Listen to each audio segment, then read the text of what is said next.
Magandang araw mga bata! Ako si Teacher Camille, ang inyong guro para sa Makabansa 3, Quarter 4, Week 5. Ang ating aralin ngayon ay tungkol sa mga aktibong Pilipino sa iba't ibang larangan. Para sa ating unang aralin, ito ay tungkol sa mga aktibong Pilipino sa larangan ng sports. Para sa layunin ng aralin, ikaw ay inaasahang natutukoy ang ilang aktibong Pilipino sa larangan ng sports na ilalarawan ang kanilang mga ambag at tagumpay at napahahalagahan ang sipag, tiyaga at disiplina sa pagkamit ng pangarap. Para sa ating unang gawain, tukuyin kung anong sports ang nasa larawan. Anong sports kaya ang nasa larawan? Magaling! Ito ay basketball. Sunod naman. Tama! Ito ay boxing. Anong sports ang nasa larawan? Magaling! Ito ay arnis.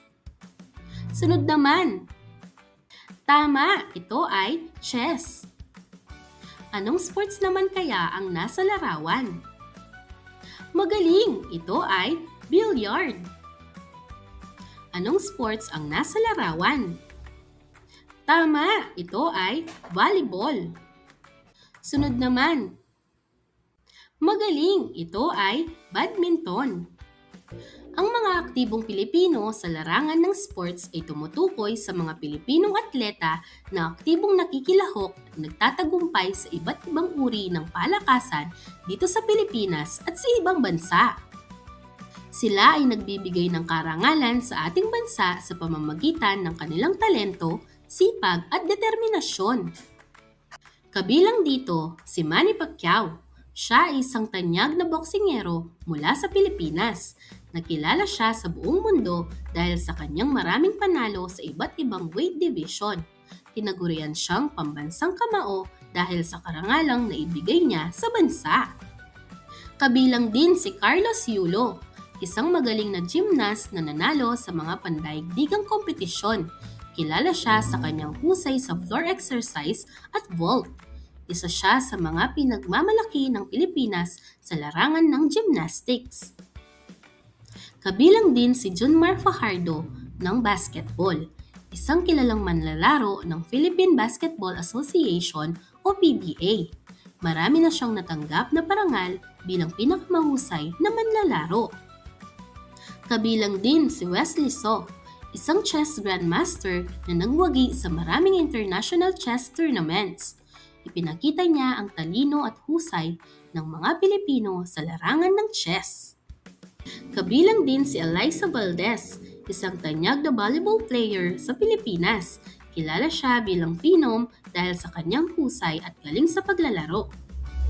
Kabilang din si Alex Yala, isang batang tennis player na nakapagwagi sa international junior tournaments.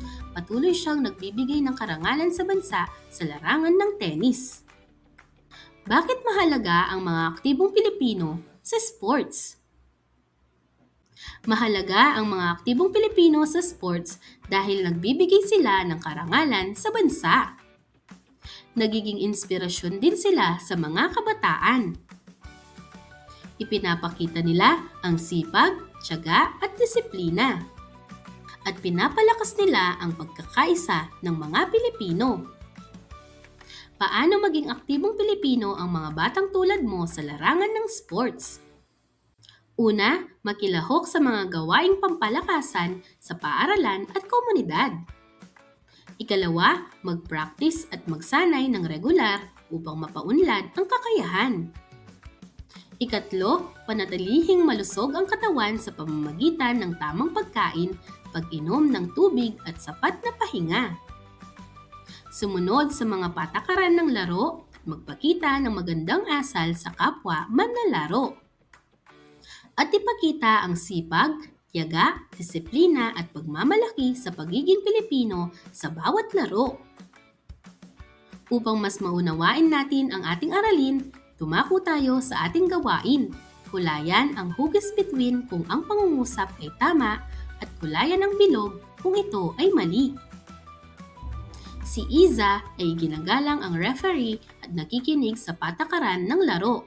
Ito ba ay tama o mali? Mahusay! Sunod naman, si Tony ay marunong ng mag-basketball kaya hindi na siya magpa-practice. Magaling! Kahit ikaw ay mahusay na sa isang larangan, dapat pa rin tayong mag-practice. Ikatlo, si Grace ay nambastos sa kanyang kalaban dahil natalo siya sa laro ng tennis. Mahusay! Ito ay mali dahil ang pambabastos ay hindi tamang gawain. Ikaapat, si Marie ay kumakain ng gulay at umiinom ng maraming tubig upang lumakas ang kanyang katawan. Tama! Ikalima, si Nilo ay sumunod sa mga patakaran ng laro at tumulong sa kanyang kakampi sa basketball. Magaling!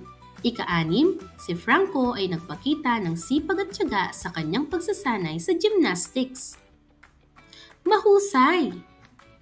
Sa pagtatapos ng ating aralin, naway lagi ninyong tandaan na kahit maliit ang hakbang, maaari tayong maging inspirasyon sa iba. Patuloy na maging masipag, disiplinado at mabuting manlalaro sa lahat ng pagkakataon. Ang pagiging aktibong Pilipino sa sports ay nakakatulong hindi lang sa katawan, kundi pati na rin sa pagkakaroon ng magandang asal at pagmamalasakit sa iba. Maraming salamat sa pagkikinig mga bata. Muli, ako si Teacher Camille. Hanggang sa muli!